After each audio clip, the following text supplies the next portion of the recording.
ध्यायेत नित्यं महेशं रत्गिरणिभं चारुचन्द्रावतंसं रत्नाकल्पोज्ज्वलांगं परशुमृगवरा भीतिहस्तं प्रसन्नं पद्मासीनं समन्तात् अस्तुतमोर्गनैर् व्याघ्रकृतिं वशानं विश्वाद्यं विश्वबीजं निखिलभयहरं पंचवक्त्रं त्रिनेत्रम्। ओम नमः शिवाय। जय श्री राधे कृष्ण। आप सभी का आपके अपने YouTube channel BK Mishra present में बहुत बहुत स्वागत है। आइए आज आप सब सुनेंगे रवि प्रदोष व्रत की कथा। जब भी रविवार के दिन प्रदोष का व्रत पड़ता है तो इसे रवि प्रदोष या रविवार प्रदोष व्रत के नाम से जाना जाता है। जो भी भक्त सच्ची श्रद्धा के साथ नियम और निष्ठा के साथ रवि प्रदोष का व्रत करते हैं, इस दिन भगवान शिव जी का पूजन करते हैं। इस व्रत के प्रभाव से आयु तथा आरोग्यता की प्राप्ति होती है और भगवान शिव जी अपने भक्तों के मनोरथों को पूर्ण करते हैं। इसी प्रकार से ज्ञानवर्धक जानकारियाँ प्राप्त करते रहने के लिए चैनल पे अगर आप नए हैं तो चैनल को लाल बटन दबा करके सब्सक्राइब करें, साथ में बेल आइकन घंटी को दबाएं ताकि वीडियो का नोटिफिकेशन आपको समय से मिलता रहे। कमेंट में ओम नमः शिवाय जरूर लिखें। प्रदोष का व्रत जो कि प्रत्येक माह के कृष्ण पक्ष और शुक्ल पक्ष की त्रयोदशी तिथि के दिन जब भी प्रदोष काल का समय प्राप्त होता है, उस दिन इस व्रत को धारण किया जाता है। यह व्रत भगवान शिव जी की कृपा प्राप्ति के लिए, भगवान शिव जी को प्रसन्न करने के लिए धारण किया जाता है। इस व्रत को स्त्री या पुरुष कोई भी धारण कर सकते हैं। प्रदोष का व्रत कम से कम 11 या 26 प्रदोष व्रत करना चाहिए। इसके बाद आप चाहें तो आगे व्रत को धारण कर सकते हैं, नहीं तो फिर व्रत का उद्यापन करना चाहिए। तो आइए सुनते हैं पहले रवि प्रदोष व्रत की कथा। इसके बाद जानेंगे शुभ मुहूर्त, पूजन विधि और पूजन समय के बारे में। तो बोलिए प्रेम से भगवान भोलेनाथ की जय, माता पार्वती की जय, सर्व देवी देवता की जय। एक समय सभी प्राणियों के हितार्थ परम पवित्र भागीरथी के तट पर ऋषि समाज द्वारा विशाल गोष्ठी का आयोजन किया गया। विज्ञ महर्षियों की एकत्रित सभा में व्यास जी के परम शिष्य पुराणवेत्ता श्री सूत जी हरि कीर्तन करते हुए पधारे। सूत जी को देखकर शौनकादि 88,000 ऋषि मुनियों ने उन्हें दंडवत प्रणाम किया। महाज्ञानी सूत जी ने भक्ति भाव से ऋषियों को हृदय से लगाया तथा आशीर्वाद दिया। विद्वान ऋषिगण और सब शिष्य आसनों पर विराजमान हो गए। मुनिगण विनीत भाव से पूछने लगे कि हे परम दयालु, कली काल में भगवान शंकर जी की भक्ति किस आराधना द्वारा उपलब्ध होगी? हम लोगों को बतलाने की कृपा करें, क्योंकि कलयुग के सभी प्राणी पाप कर्म में रत होकर वेद शास्त्रों से विमुख रहेंगे। दीन जन अनेकों संकटों से त्रस्त रहेंगे। हे मुनि श्रेष्ठ, कलिकाल में सत्कर्म की ओर किसी की रुचि न होगी। जब पुण्य क्षीण हो जाएगा तो मनुष्य की बुद्धि असत कर्मों की ओर प्रेरित होगी, जिससे दुर्विचारी पुरुष वंश सहित समाप्त हो जाएंगे। इस अखिल भूमंडल पर जो मनुष्य ज्ञानी होकर ज्ञान की शिक्षा नहीं देता, उस पर परम पिता परमेश्वर कभी प्रसन्न नहीं होते हैं। हे महामुने, ऐसा कौन सा उत्तम व्रत है जिससे मनोवांछित फल की प्राप्ति होती है? कृपा कर बतलाइए। ऐसा सुनकर दयालु हृदय श्री सूत जी कहने लगे कि हे श्रेष्ठ मुनियों तथा शौनक जी, आप धन्यवाद के पात्र हैं। आपके विचार सराहनीय हैं एवं प्रशंसनीय हैं। आप वैष्णवों में अग्रगण्य हैं, क्योंकि आपके हृदय में सदा परहित की भावना रहती है।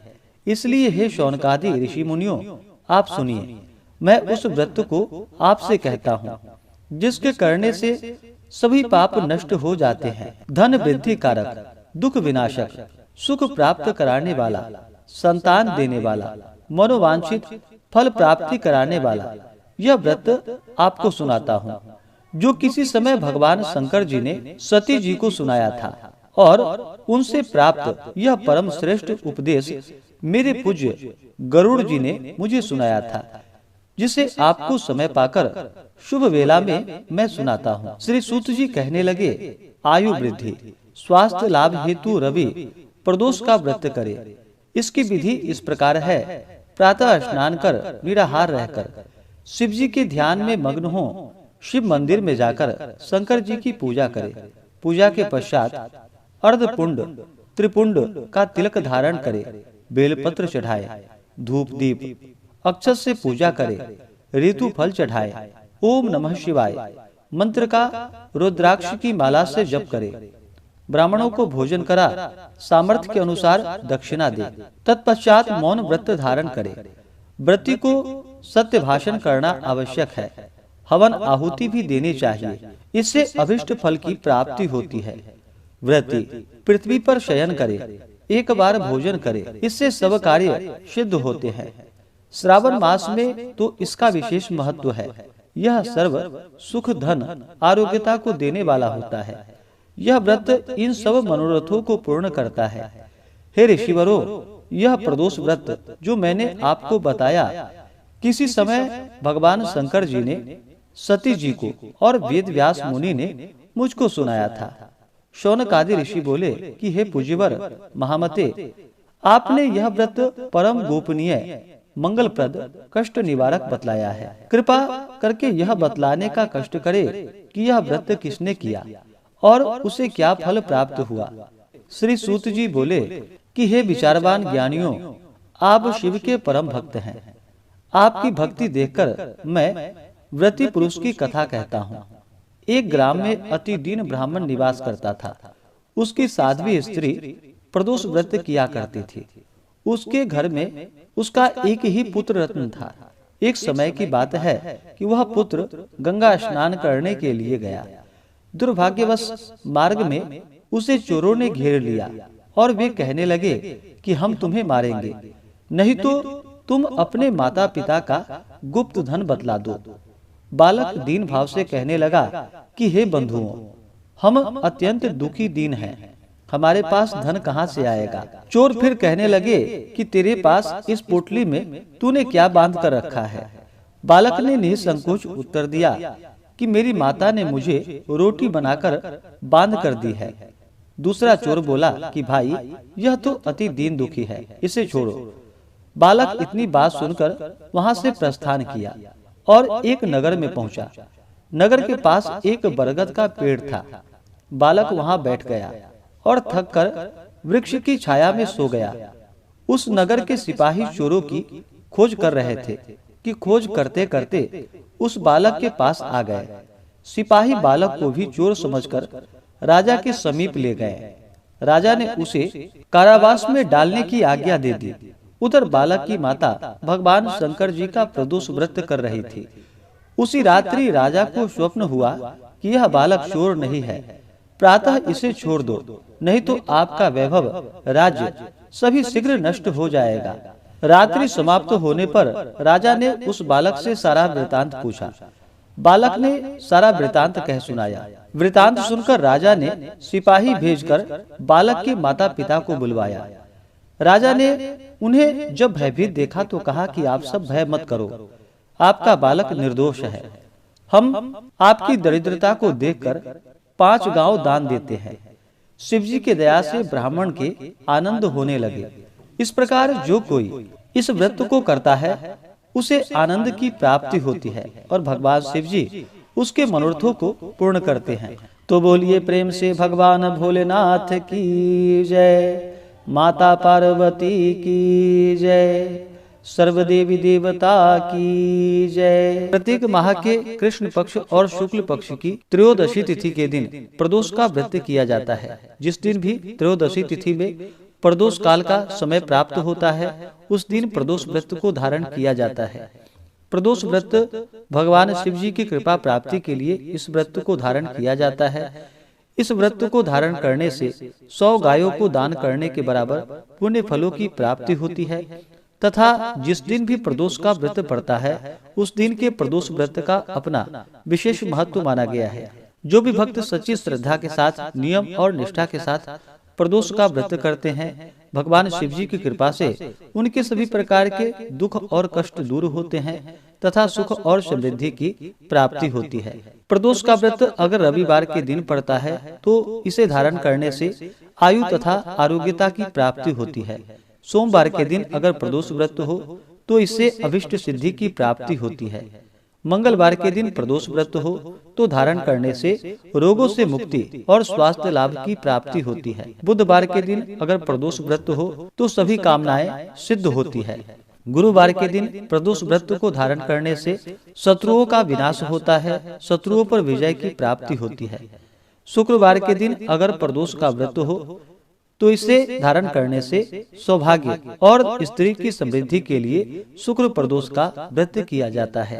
शनिवार के दिन अगर प्रदोष व्रत हो तो इसे धारण करने से संतान लाभ की प्राप्ति होती है। तो आइए जानते हैं प्रदोष व्रत के शुभ मुहूर्त के बारे में। इसके बाद जानेंगे पूजन विधि, व्रत महत्व, नियमों के बारे में। मार्गशीर्ष मास शुक्ल पक्ष की त्रयोदशी तिथि प्रारंभ समय 24 दिसंबर 2023 दिन रविवार सुबह 6:25 और त्रयोदशी तिथि की समाप्ति होगी 25 दिसंबर 2023 दिन सोमवार को सुबह 5:56 पे त्रयोदशी तिथि की समाप्ति होगी। प्रदोष का व्रत जो धारण किया जाता है इसे प्रदोष व्यापिनी ली जाती है। इसके अनुसार जो भी प्रदोष का व्रत धारण करने वाले हैं वो सभी 24 दिसंबर 2023 दिन रविवार को प्रदोष का व्रत धारण करेंगे। रविवार प्रदोष व्रत जब भी पड़ता है तो इसे धारण करने से आयु तथा आरोग्यता की प्राप्ति होती है। 24 दिसंबर को जो सूर्योदय का समय है वह समय सुबह 6:40 और सूर्यास्त शाम 5:14। इस दिन प्रदोष काल पूजन के लिए जो समय होगा 24 दिसंबर को वह समय शाम 5:15 से लेकर के शाम 6:15 तक आप विशेष प्रकार से भगवान शिव जी का साथ में शिव परिवार का पूजन करें तो लाभकारी होगा। प्रदोष व्रत के दिन राहु काल का जो समय होगा वह समय दोपहर 3:55 से शाम 5:14 तक होगा। राहु काल समय के दौरान कोई भी शुभ कार्य या पूजन आदि का कार्य नहीं करना चाहिए, इस बात का ध्यान रखें। नक्षत्र जो कि कृतिका नक्षत्र होगा रात्रि 9:19 तक, उसके बाद रोहिणी नक्षत्र। योग जो कि सिद्धि योग सुबह 7:18 तक होगा। उसके बाद साध्य योग होगा जो कि अगले दिन सुबह 5:42 तक। रवि योग भी बन रहा है प्रदोष व्रत के दिन जो कि रात्रि 9:18 से अगले दिन सुबह 6:43 तक। ब्रह्म मुहूर्त का जो समय होगा वह समय 24 दिसंबर को सुबह 5 बजे से लेकर के सुबह 5:51 तक होगा। जो भी प्रदोष का व्रत करते हैं उन्हें चाहिए कि प्रदोष व्रत के दिन सुबह ब्रह्म मुहूर्त में उठ करके नित्य क्रियाओं से निवृत्त होकर के गंगा नदी में या घर के नहाने के पानी में ही थोड़ा सा गंगा जल मिला करके स्नान करना चाहिए, शुद्ध वस्त्र धारण करना चाहिए और इस दिन रात्रि उपवास रहते हुए व्रत को धारण करना चाहिए। जो उपवास नहीं रह पाते हैं, जिनका स्वास्थ्य सही ना हो, तो आप एक समय फलाहार ग्रहण करें। प्रदोष व्रत के दिन जो कि अन्न ग्रहण नहीं करनी चाहिए, इस बात का ध्यान रखें। और इस दिन सुबह शाम के वक्त पूरे विधि विधान के साथ भगवान शिव जी का साथ में शिव परिवार का पूजन करना चाहिए। विशेष प्रकार से प्रदोष व्रत में प्रदोष काल के समय में भगवान शिव जी का पूजन करना जो कि बड़ा ही पुण्य फलदायी होता है। इस समय में भगवान शिव जी प्रसन्न मुद्रा में होते हैं और अपने भक्तों के सभी प्रकार के दुखों को दूर कर देते हैं। इस दिन भगवान शिव जी का जो कि जल से अभिषेक करे, पंचामृत से अभिषेक करे, शुद्ध गंगा जल से अभिषेक करे, भगवान शिव जी को सफेद वस्त्र अर्पित करे, यज्ञोपवीत चढ़ाए, फिर अक्षत, चंदन, पुष्पों की माला अर्पित करे। उसके बाद बिलपत्र, भांग, धतूरा, शमी पत्र आदि भगवान शिव जी को चढ़ाएं। तुलसी मंजरी भगवान शिव जी को चढ़ाएं। धूप दीप दिखाएं। अनेक प्रकार का नैवेद्य आदि भगवान शिव जी को अर्पित करे। नैवेद्य में जो कि ऋतु फल हो या दूध से बने हुए वस्तु आदि हो तो भगवान शिव जी को भोग लगाए। उसके बाद जल से आचमनी करवा करके द्रव्य दक्षिणा चढ़ाएं। मुख शुद्धि के लिए पान पत्र, सुपारी, लौंग, इलायची के साथ में अर्पित करे। इससे भगवान शिव जी अपने भक्तों पर अति प्रसन्न होते हैं। जब भी किसी भी प्रकार का पूजन आदि का कार्य किया जाता है या शुभ मांगलिक कार्य किया जाता है तो सबसे पहले भगवान गणेश जी का पूजन करना चाहिए। भगवान गणेश जी विघ्न हरता है, सभी प्रकार के विघ्नों को दूर करने वाले हैं। तो सबसे पहले भगवान गणेश जी का पूजन कर ले और जब भी भगवान शिव जी का पूजन किया जाता है तो साथ में भगवान शिव के परिवार का भी पूजन करना चाहिए।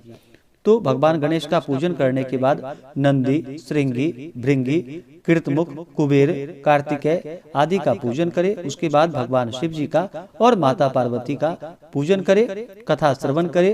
इस दिन भगवान शिव के स्तोत्रों का पाठ या श्रवण करे, शिव चालीसा आदि का पाठ या श्रवण करे तो इससे पुण्य फलों की प्राप्ति होती है। भगवान शिव जी अपने भक्तों के सभी प्रकार के मनोरथों को सिद्ध कर देते हैं। जो भी भक्तजन व्रत को धारण करने वाले हैं, व्रत के दौरान जो कि व्रती को किसी के ऊपर क्रोध नहीं करनी चाहिए, अपने मन में किसी के प्रति ईर्ष्या या द्वेष का भाव नहीं रहना चाहिए, ब्रह्मचर्य का पालन करना चाहिए। इस दिन तामसिक वस्तुओं का मांस, मदिरा, लहसुन, प्याज आदि का बिल्कुल भी प्रयोग नहीं करना चाहिए और पूर्ण अपना मन भगवान शिव जी के चरणों में लगाना चाहिए। इस दिन ओम नमः शिवाय या श्री उमा महेश्वराभ्याम नमः आदि भगवान के मंत्रों का जप करना चाहिए। प्रदोष का व्रत कम से कम 11 या 26 त्रयोदशी व्रत करनी चाहिए और फिर आप चाहें तो आगे व्रत को धारण करें, नहीं तो फिर व्रत का उद्यापन करना चाहिए। इसी प्रकार से जो भी भक्त सच्ची श्रद्धा के साथ, नियम और निष्ठा के साथ प्रदोष का व्रत करते हैं तो भगवान शिव जी अपने भक्तों के सभी प्रकार के दुखों को दूर कर देते हैं तथा सुख और समृद्धि का आशीर्वाद प्रदान करते हैं। तो आशा करता हूँ कि यह जानकारी आपको अच्छा लगा हो। ऐसे ही ज्ञानवर्धक जानकारियाँ प्राप्त करने के लिए चैनल पे अगर आप नए हैं तो चैनल को लाल बटन दबा करके सब्सक्राइब करें, साथ में बेल आइकन घंटी को दबाएं ताकि वीडियो का नोटिफिकेशन आपको समय से मिलता रहे। वीडियो को लाइक करें, शेयर करें। सुखी रहें और स्वस्थ रहें। जय श्री राधे कृष्ण। धन्यवाद।